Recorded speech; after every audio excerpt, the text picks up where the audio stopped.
a maioria das pessoas não sabem da existência do modelo de negócio. Boa.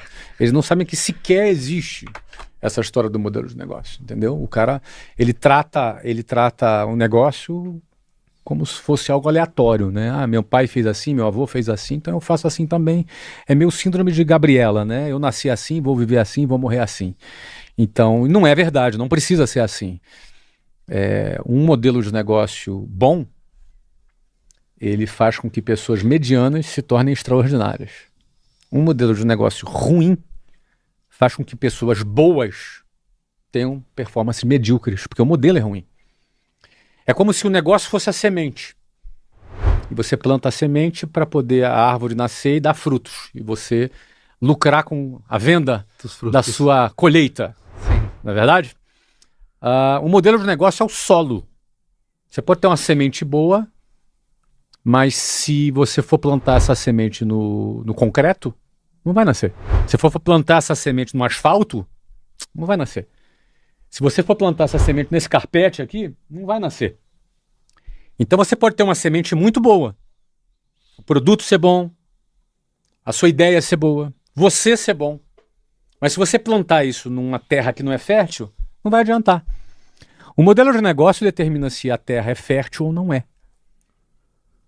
Então, faz muita diferença. E, infelizmente, grande parte dos empresários sequer sabem que isso existe. E eu sei disso porque eu não sabia que isso existia, entendeu? Tive que aprender, já estou na estrada há 30 anos. Em abril do ano que vem eu faço 30 anos empreendendo, então hoje para mim pode ser óbvio, mas não é óbvio para a maioria dos empresários. A gente vai conversar sobre isso primeiro para o cara saber que existe modelo Quando de caiu negócio. a sua ficha que existia modelo de negócio, você começou a questionar sobre modelo, você começou a olhar de um jeito mais, sabe, que nem... Você começou a olhar a planta baixa do negócio, sabe? Caiu a ficha porque eu montei a minha primeira escola em 1995 e eu mais ou menos eu fiz um desenho de modelo de negócio baseado na referência que eu tinha e que não era o melhor modelo, mas era o suficiente para eu começar naquele momento. E aí eu dei muito certo naquela escola, abri a segunda, a terceira, a quarta, a 10ª, a 20ª, abri 24 escolas em 3 anos. Cara, eu inaugurei uma nova escola a cada 45 dias. E uma escola tem 400 metros quadrados, é como se fosse uma clínica, sabe? Uma escola mesmo. Então foram 24 obras em 15 cidades do Brasil. Eu tinha... próprias, não através de franquias, todas né? próprias, entre meus 23 e 26 anos de idade. Ou seja, eu terminei meus 26 anos de idade com 24 imóveis alugados, com 1.000 funcionários. Já era experiente em obra já, né? Já, a Luciana, que era experiente em obra, enfim, né? Mas o ponto é assim, Caio, eu comecei a pensar em modelo pela primeira vez, na realidade pela segunda vez. A primeira vez eu pensei quando eu montei a primeira escola, mas eu não sabia nem que eu estava pensando em modelo. Mas eu estava. Eu já fiz uma coisa legal, que já era melhor do que eu conhecia, mas não era nem perto do que poderia ser ainda. Mas para mim estava ótimo. E eu dei certo naquela escola. Depois eu peguei aquela escola que eu dei certo, eu fui repetindo, replicando o que deu certo em uma, abri a segunda, a terceira, eu fui até 24. Então eu peguei a primeira que deu certo e repeti 24 vezes o que deu certo. E aí acontece já alguns problemas, porque a maneira de você tocar uma escola é uma, 24 é outra. Qual era o meu modelo para tocar 24 escolas? Era repetir 24 vezes o que eu fiz em uma. Isso não é necessariamente, isso não é quase certo que uma hora vai dar pau. Sim. Porque o teu tempo é limitado, o teu esforço é limitado, tua visão é limitada, é tudo limitado. Então, para você dar conta, depois eu cheguei a ter mais de 400 escolas, você tem que fazer a mesma coisa de um jeito diferente. E esse jeito diferente envolve gente, envolve gestão, envolve tecnologia, envolve vários fatores que naquele momento eu não sabia ainda. Então eu estava ali tentando fazer com 24 o que eu fiz em uma 24 vezes. O que aconteceu? Óbvio, eu fiquei estafado, cansado. E aí o dia que eu pensei em modelo de negócio pela segunda vez foi quando eu estava em Maceió. E aí nesse dia eu estava indo para Curitiba. Você vê que Maceió para Curitiba é uma viagem internacional, não é? E aí eu peguei aquele voo da VASP, lembra da VASP? Opa! Voando aleatoriamente sem previsão. Era o que significava VASP. E aí eu saí de Maceió, parei em Salvador para fazer a escala, depois saí de Salvador, parei em São Paulo para fazer uma conexão, 2 horas de espera, pegava o voo para Curitiba. Levava 8 horas esse voo. Quando eu cheguei em Curitiba, e o gerente de Curitiba me recebeu, a gente foi jantar. Durante o jantar, eu recebi a ligação do gerente de Maceió. Cara, deu um problema aqui. Teve um professor aqui, saiu na mão com um aluno, deu polícia, deu imprensa, uma confusão, cara. Preciso que você venha aqui me ajudar para resolver esse problema aqui. E aí eu falei, cara, fica tranquilo, eu tô indo aí amanhã. Voltei pro gerente de Curitiba, ó, vamos desmarcar aqui, eu tenho um pepino ali para resolver. Vou lá em Maceió resolver. E aí, quando foi 7 horas da manhã, eu estava no aeroporto. Na realidade, meu voo sai às 7 horas da manhã do aeroporto. Acho que eu acordei umas 4h30 da manhã para ir para o aeroporto, até chegar, enfim, tem que chegar com aquela antecedência. Cansado, devo ter dormido umas 3h30, 4 horas aquela noite. Fui para Maceió. Desmarquei tudo em Curitiba e peguei o voo 7 da manhã, fui para Maceió. Pousei em Salvador. O que aconteceu em Salvador? Sentei naquela poltroninha gostosinha, confortável, na sala VIP e apaguei, cara. Apaguei. Eu devo ter dormido umas 4 horas seguidas, sentado na poltrona do aeroporto, cara. Devo ter babado, roncado, sei lá o que eu fiz, cara. Aquele dia deve ter sido um vexame, sei que eu apaguei. O problema é que quando eu acordei, cara, onde é que eu tô? O que eu tô fazendo aqui? Tô aonde? Tô indo pra onde? Eu não me lembrava o que eu tava fazendo e pra onde eu tava indo, cara.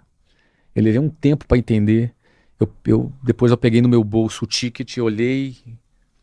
O ticket era assim, tipo, 11 horas do meu voo pra Salvador e era 1 da tarde, uma coisa assim. Eu não entendi. Eu levei um tempo. Devo ter levado uns 5 minutos que pareceram uma eternidade para eu entender o que estava acontecendo. Naquele momento eu falei, quando eu entendi que eu estava indo para Salvador, para Maceió, que eu me lembrei qual era o problema, e que eu dormi e perdi o voo, eu pensei, cara, alguma coisa está muito errada. Eu preciso repensar. Preciso pensar na vida. Aí liguei pro cara e disse, Maceió, meu irmão, toca aí, resolve aí. Esse conceito seu nasceu lá? Nasceu lá? Não sei se nasci lá, acho que não, porque eu já pensava na vida várias vezes. Explica pra galera, porque eu sei. Porque pensa na vida quando tu para e pensa, né? Para e reflete. Você precisa refletir. Não é? Então, naquele momento, eu preciso pensar na vida significa alguma coisa não está na direção certa. Eu estava bem, estava ganhando dinheiro, o negócio estava crescendo. Mas aquela situação, minha meta era ter 100 escolas próprias. Tipo, com 24 eu estava dormindo no aeroporto, com 100, o que ia fazer? Acordar sonâmbulo e andar pela rua. Você entendeu, cara? O que ia acontecer? Então, assim, não estava legal. Não estava legal. Eu sou um cara entusiasmado, trabalho pra caramba, motivado, mas não estava legal aquilo ali. Preciso pensar na vida. Foi quando eu comecei a pensar na vida e foi quando eu fiz uma mudança muito forte no nosso modelo. A gente saiu daquele modelo, reestruturou o negócio, a gente fez franquia, reestruturou para editora, a gente mudou completamente o nosso modelo de negócios e o negócio não só ficou muito melhor, mais lucrativo, como valeu quase 1 bilhão quando a gente vendeu. Você acha que a maioria dos empreendedores só pensa em modelo quando não tá legal? Eu penso que, infelizmente, a maioria dos empreendedores não pensam no modelo nem quando não está legal, porque ele não sabe qual é a razão, ele pensa só o efeito. Ele não consegue enxergar a causa do problema. Você olha pro caixa, por exemplo, talvez, né? O caixa não tá legal. Ele só pensa assim, não, eu tô gripado, eu tô espirrando, entendeu? Mas ele não sabe que aquilo ali pode ser por baixa imunidade, aquilo ali pode ser porque tá dormindo pouco, ele não sabe a causa, ele só sente o efeito, entendeu? Grande parte dos empresários, Caio, apesar de serem empresários, trabalham para ganhar o seu lucro no final do mês. E não tem nenhum problema você ganhar o seu lucro no final do mês. O problema é que um empresário que pensa como empregado do seu próprio negócio. Ele pensa no salário, que é o que sobra. Ele pensa no salário. O modelo mental dele é: eu preciso trabalhar, ganhar um salário e com esse salário eu pago as minhas contas. Esse é o modelo mental industrial. Receita menos despesa, o que sobra é o meu salário. É o meu salário. Então o cara, ele tem esse modelo mental. E o modelo mental ideal do empresário não é esse. É ele trabalhar pelo valor do negócio dele. E não pelo que ele ganha no mês. Eu costumo dizer que o lucro O dividendo, ele é a gorjeta do empresário. Nunca vi você falando isso. Eu falei hoje pela primeira vez na aula e adorei. Por isso que eu já estou usando aqui agora. Fala de novo, fala de novo. Ó, o lucro ou o dividendo do empresário é a gorjeta do empresário. Caraca, fale mais sobre isso. Porque o valor dele está no equity. Grande parte dos empresários, a maioria não consegue nem ter lucro. 80% quebra. E dos 20% que não quebram, talvez 10% fica andando de lado. E 10% tem lucro. Nossa, essa... Mas 0,1% constrói valor, constrói riqueza, constrói equity. Então, a melhor mentalidade do empresário não é ele trabalhar para ser funcionário do seu próprio negócio. Porque o modelo industrial criado na Revolução Industrial do século XIX, no final do século XIX, criou o modelo de escola que a gente conhece. O modelo de escola, um senta atrás do outro, uniformizado, sinal. É o modelo industrial. Exato. Por quê? Porque a Revolução Industrial, o início do capitalismo, trouxe a necessidade de você preparar a mão de obra para a indústria, para o mercado de trabalho. E está tudo certo, cara. O mercado de trabalho é importante, a gente contrata, nós temos vários funcionários. É importante, o mercado de trabalho ele é importante. Mas se o empresário decidiu, por livre e espontânea vontade, não fazer parte desse mercado de trabalho, ele precisa ter uma outra mentalidade. O problema não é você ter uma carreira numa empresa. O problema é você decidir ser empresário, mas manter o pensamento, o padrão de pensamento de uma carreira do mercado de trabalho. Porque senão ninguém pensa no estratégico, né? Você tem que sair do mercado de trabalho e você tem que pensar de outra forma. Então, qual é o pensamento comum do mercado de trabalho? Eu vou trabalhar, vou ganhar um salário e isso aí vai pagar, eu vou me sustentar, pago minha despesa, pago meus boletos, está tudo certo. Então, não tem nenhum problema esse modelo. Agora, se o cara decidiu ser empresário, ele precisa jogar um jogo diferente desse.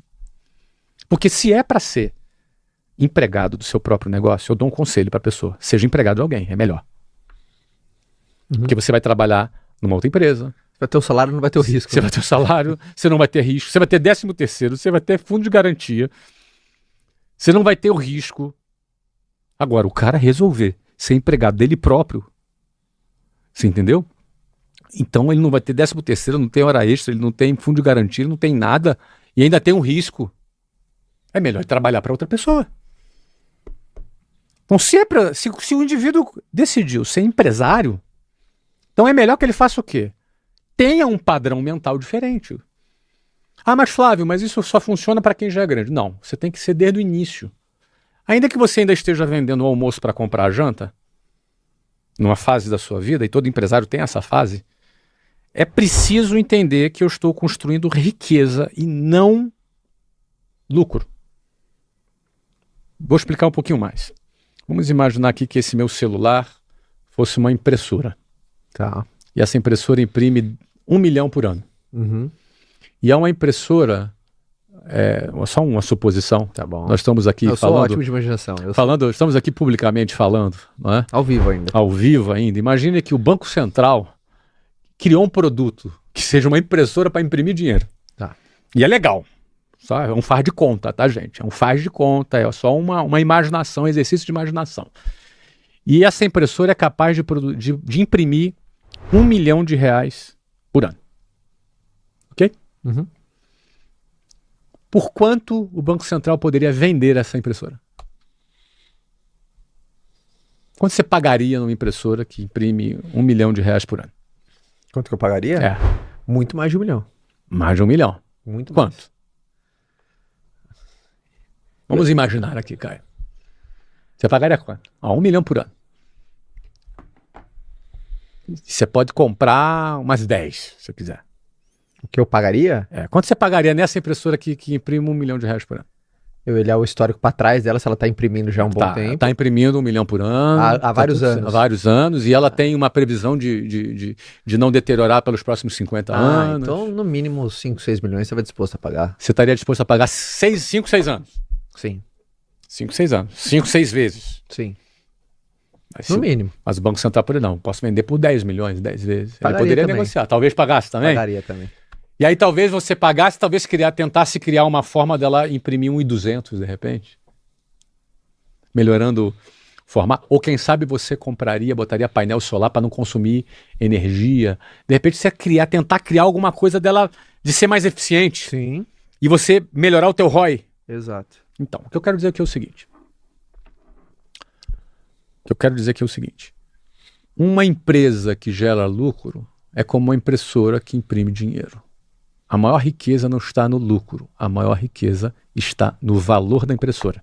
Uhum. O nome disso se chama equity.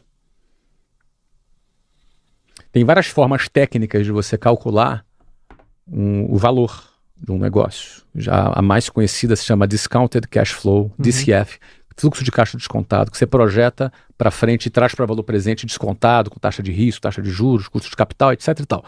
Não é? Aí você tem um valor, que geralmente vai variar entre 7, 8, talvez até 10 vezes, dependendo do momento do mercado. Depende de do várias mercado, pré-pandemia 20. Depende de muitas coisas. Não é?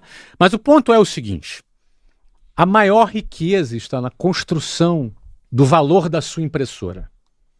A maior riqueza não está na gorjeta. O lucro é a gorjeta. E gorjeta é bom. Eu gosto de lucro, gosto de dividendo, quando pinga ali na minha continha. Geralmente você manda no meu Pix, ó, Feliz Natal. Sim. Não é? Eu adoro receber Feliz Natal. Não é? Mas o maior valor é a construção. Tá. O maior valor está na construção. Na construção dessa riqueza. Então, um empresário... Aí alguém pensa, mas isso é para empresário grande. Não. Nós acabamos de abrir um negócio agora, esse ano, e a gente está construindo o equity desde o primeiro dia. Já falamos com o banco, já falando com o fundo, desde o primeiro dia. Não é por ser grande ou pequeno. É por ter ou não ter esse conhecimento, entendeu? Então, o que acontece? Por sinal, tá dando show esse negócio, hein? Então, sensacional esse negócio. Espetáculo. Para quem não sabe, eu estou falando de um negócio chamado Mentoring League Society, que já faturou 300 milhões antes do primeiro ano completar. Espetáculo, show. Já tem muita gente interessada nesse negócio. Mas só for capaz, porque às vezes quem ouvir isso, cara, como é que só foi capaz pela expertise em modelagem de negócios, senão... Expertise em modelagem de negócio. Mas para começar a falar em modelos de negócio, eu preciso desintoxicar a cabeça do empresário... Da gorjeta. Da gorjeta. Sim. Porque ele acha que ele trabalha pela gorjeta. Ele acha que ele trabalha pelo lucro. Sabe por que eu digo isso? Porque eu trabalhava pela gorjeta. Eu só fui entender esse troço 13 anos depois, Caio.